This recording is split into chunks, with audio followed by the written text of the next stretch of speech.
Good evening, the current affairs of the NBC television. I'm Jerry Tawe. Thank you for joining me on the first edition for this week. Now, the program tonight will focus on the legal outreach workshop conducted by the Office of the Solicitor General for the Highlands region. The Imbongo district of the Southern Highlands province hosted the Solicitor General, Tauwasa Tanuvasa, and his team of legal officers, including participants from the region from March 27th to the 30th. The first part of this edition will center around the awareness on the functions of the Solicitor General's office. The second segment will touch on the importance of public servants working within their scope of duties when making decisions to prevent matters from ending up in court. And in the final part of the program, we will look at how the Solicitor General's office is working to reduce the excessive legal bills incurred by the state through engagements of private law firms. First up tonight, the Imbongo district in Southern Highlands province is the first in the country to host a legal outreach workshop organized by the Office of the Solicitor General at the district level. The three-day outreach program was aimed at empowering all public servants in the Highlands region with legal knowledge. Kashmir Wakin accompanied the state's legal team and files this report.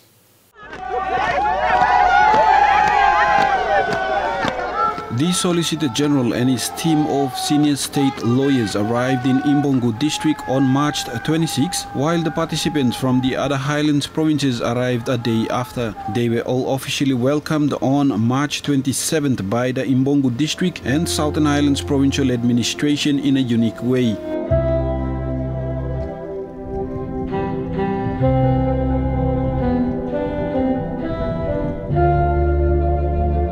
The provincial administrator, Jerry Davids, was among the local team to welcome their visitors. The provincial government, this number of my law department, law working, kind person, Solicitor General, you come now. He can come up department to The outreach program in Imbongo district is significant as it is the first time a national office from Waigani had come down to the district level, especially in the local electorate of the current Justice Minister, to host such a legal workshop. The first time that we've had it at the district level. We thought it would be best to make our presence known and bring Waigani down to the district level so that we could then help our fellow Papua New Guineans, just to help them with knowing about our office, who we are first, and then providing them also some legal knowledge, some knowledge of the law, so they'll be able then to use that and they feel empowered and confident when dealing with the law. More than 100 participants, mostly public servants who registered for the workshop, were in attendance. Beginning the legal workshop, everyone was issued arch files containing valuable legal documents and information that were to be delivered later on in the different sessions that they went through. What was contained in the arch files were a bit more comprehensive, but also simple for the participants to understand. That was really what the aim was, not to make it too legalistic, try and make it very easy for the participants to understand. Solicitor General Tauwasa Tanuvasa introduced the roles and functions of the office during the first day of the legal workshop. First presentation was from me regarding the office, who we are and what kind of work we do, the difference between my office as well as compared to state solicitor office, public solicitor and public prosecutor. So, and we also in that first day, in that first presentation, gave a rundown about the number of claims as against the state from the different state agencies, and also in the Highlands region, which province had most claims been made against it, all the way down to the list. The participants who attended the first day of the workshop thanked the Office of the Solicitor General for delivering very informative sessions to the public servants at the provincial and district levels. After going through the first session of the workshop, we have some better legal knowledge, how to go about the court systems and all that. People can differentiate the functions of the Solicitor General and the State Solicitor and the different lawyers, although they are coming under the Department of Justice and Attorney General. This is a first of its kind to bring these legal informations down to our district levels and to our village levels. And we want to big plus something nami toktenjo nami amumas lomispla.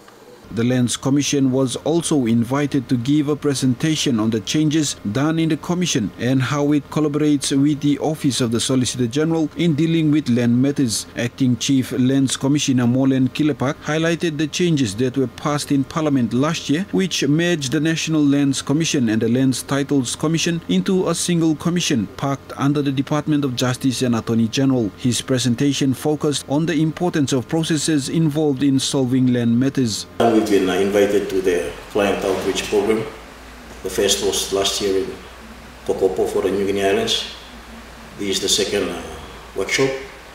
And it's important that the government officials who are the clients of the Office of Solicitor General are also made aware of the processes so they can in turn advise the people on the right process and the right manner in which to address any land issue that falls under our jurisdiction, whether it be a customary land for conversion order or a colonial land acquisition. Hundreds of participants, mainly public servants from the different provinces in the Highlands region, attended the first day and benefited greatly from the legal information delivered to them through the sessions. We saw a lot of the participants fully understand what we were then talking to them about, making presentations. It showed that they understood what we were presenting to them. The current affairs of NBC Television. After the break, senior state lawyers call on public servants to always ensure decisions they make should protect the state against potential lawsuits. Stay tuned.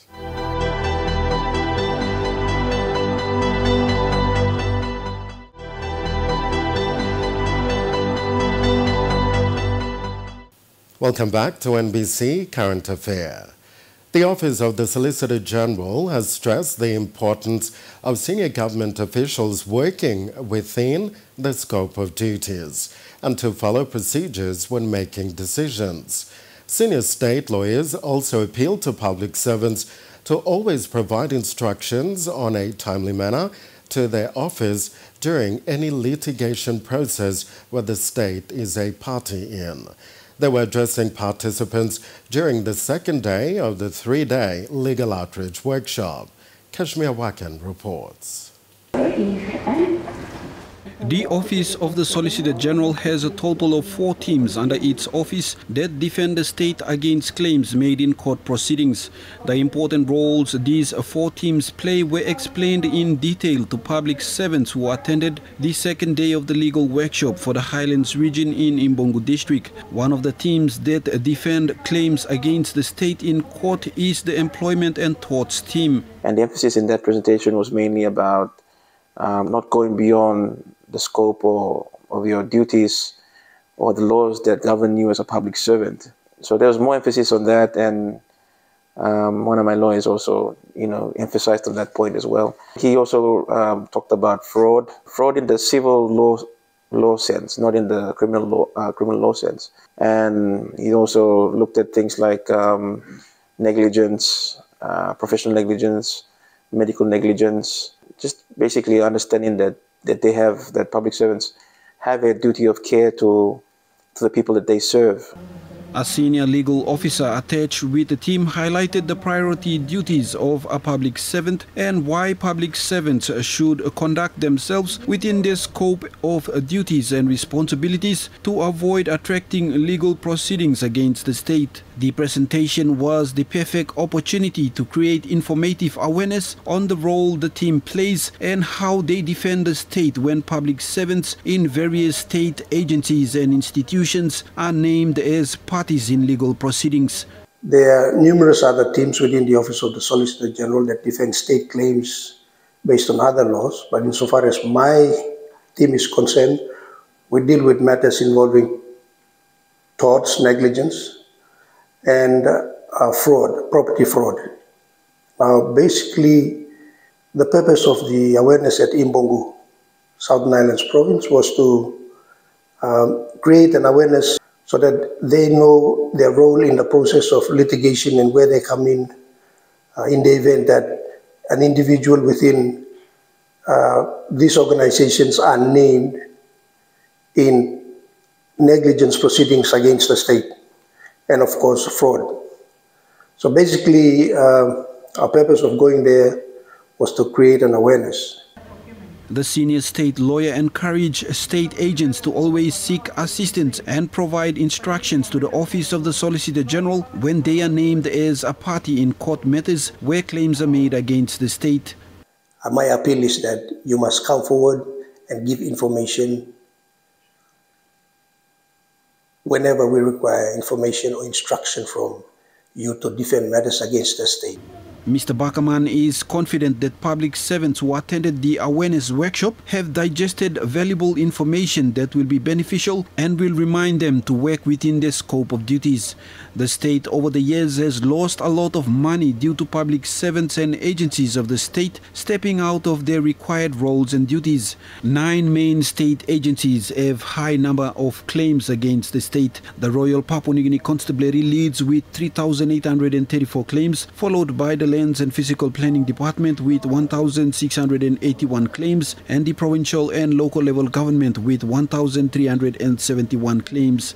The state lawyer who handles police claims, Natasha Iwara, explains in her presentation the importance of police officers to work within their code of conduct, as most cases her team deals with concerns monetary claims for breach of human rights by police officers. I spoke about the human rights because that is one of the areas that most claims come in from, human rights breaches, and basically emphasizing to the police their duties and the importance of abiding by law in conducting their duties so that we don't face circumstances where claims are brought against the state for human rights.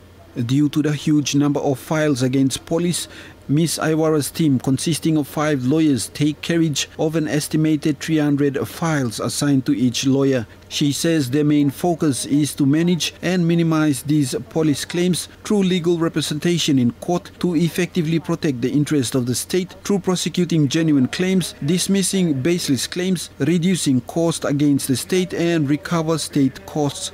Police personnel from different provincial commands in the Highlands region, including the Southern Highlands Provincial Police Commander Joe Puri, expressed their gratitude for accessing this vital information from such a legal outreach workshop. I just would like to thank the Solicitor General and his staff for coming down that low and bringing their office from Port Moresby to the grassroots level. I noticed there's some changes happening in especially on the laws. People are not aware, so it's very good that they came around this part of the country. I am privileged that I'm selected to attend this workshop, which I'm going in line on the work duty statement to me. As a police officer, we must work in line on the one code of ethics and line in blame. The police officers who attended the workshop have pledged to share the information to their colleagues when they return to their respective provinces. We'll bring the message to our policemen, women on the ground, that we have to work within the context of our duties when we are executing our duties. One of the other important teams under the Office of the Solicitor General is the Judicial Review and Commercials team. It deals mainly with judicial reviews and references against a decision of government officials that are in positions of authority. The Office of the Solicitor General has urged public servants in authority and decision-making positions to follow due processes when making decisions to avoid judicial reviews and references filed at the Supreme Court against these decisions. Senior State Lawyer Rosa Mobiha said her presentation to the public servants present at the workshop was to create awareness to public servants in positions of authority to be aware of the administrative decisions they make on matters that could potentially end up in court for judicial review. Why I have decided to present this to make this presentation on judicial review is because there have been a lot of administrative decisions that have been handed down that have been quite unfair, and so we in turn get to defend them in court, and there has been so many claims and bogus claims. Judicial review is all to do with the decision-making process. If one authority or public authority does not make a right decision and does not follow due process, that is when we get to stand in court for them.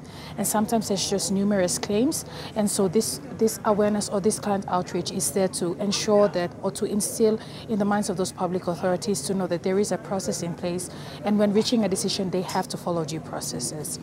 And so it's very important that we come to the district level because, as we all know, everything starts from the bottom up, and it's very important that these people also, when handing down their decisions or making a decision that is to be in the best interest of their province or their district, they have to follow due processes. And so that is the essence of my presentation. Mobiha further urged senior public servants present at the workshop to always follow the decision-making process in order to avoid judicial reviews filed in court against their decisions. Public servants who attended were grateful that the workshop was held at the district level so that they can have access to such important information regarding judicial reviews.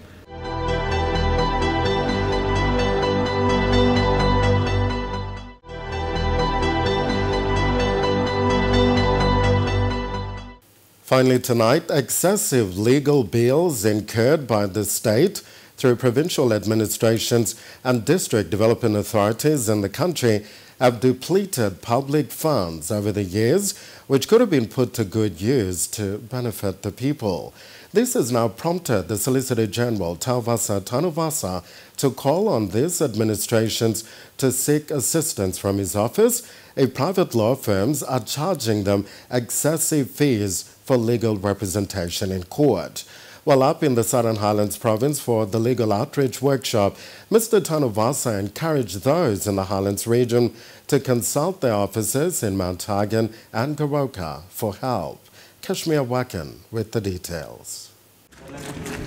Since 1992, the state has lost approximately 1.1 billion kina in court matters where claims were brought against it.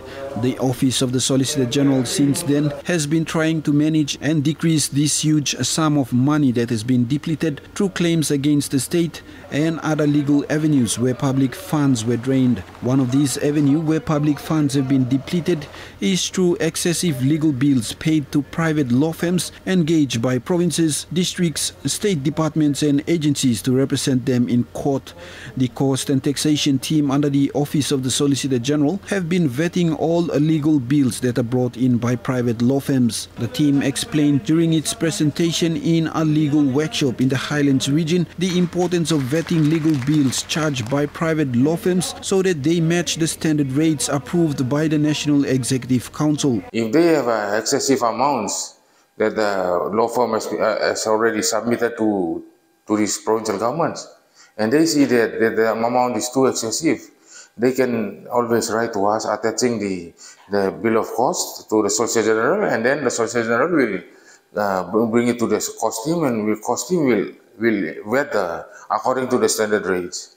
And then the Solicitor General will approve that, will approve it for payment.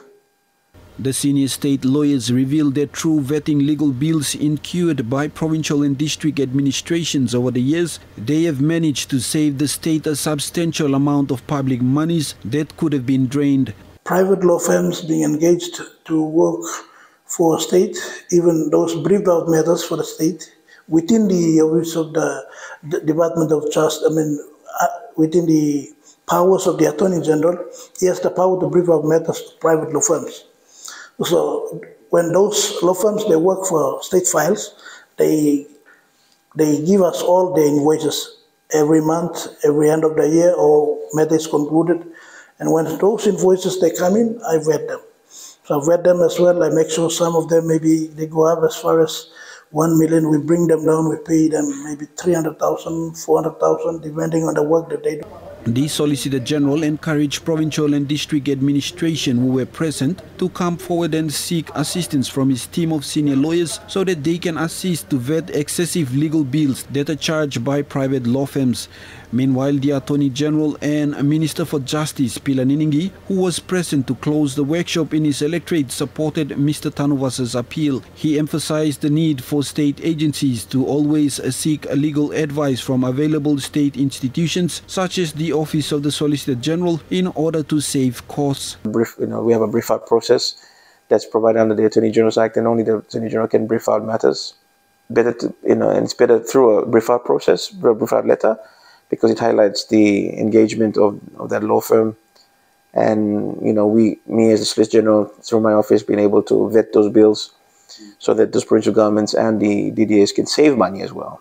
Abuse of that process, and it being the third biggest problem in comparison to high cars, claims and rental of government offices, and how the landlords now take the state to court because of those arrears and all that. The Attorney General thanked the Office of the Solicitor General for imparting such vital legal knowledge to public servants serving in rural areas of the Highlands region. He says the 3-day workshop has given these public servants the opportunity and privilege to obtain legal information, which will help them in their daily duties and also guide them to avoid falling into legal suits. You not continue, you not kissing money, man, you come strong like kissing money. This man, marry yourself and work from all defending a state. Solicitor General and our work from level from or Secretary of Department level and work from he don't be marking and NDC marking. The Solicitor General Tawasa Tanuvasa meanwhile thanked the Imbongo District Administration and Southern Islands Provincial Administration for hosting his team. He says the district and province will be a beacon of hope and light for the entire Highlands region. The media sometimes is a bit unfair on what happens on the ground. But Imbongo, Southern Islands Province is being the beacon of light to the rest of the Silent region. And we know that the participants that are here from the different provinces will also be the fine examples that they need to be for their provinces as well. And so together we can then make the Highlands region a leader in terms of this country as well. This legal outreach program is the third outreach workshop organized by the Office of the Solicitor General for the Highlands region. Mr. Tanuvasa and his senior lawyers are expected to facilitate a final outreach workshop for the Southern region towards the end of this year. And we just completed the Highlands region now. We're now looking at the Southern region and, still considering where to have that the next one. Next place to have the legal workshop. I am leaning towards Milne Bay, particularly in Alotau. I am in talks with the provincial administrator, and he wants us to go to Alotau, but we'll see how we go first, because there's a lot of work to be done in preparing for these kind of workshops. That's Tuesday's edition of the NBC TV Current Affairs. I'll be back tomorrow evening at 7 p.m. with the midweek edition. Hope you can join me. Until then, I'm Jerry Tawa. Thank you for watching. Good night.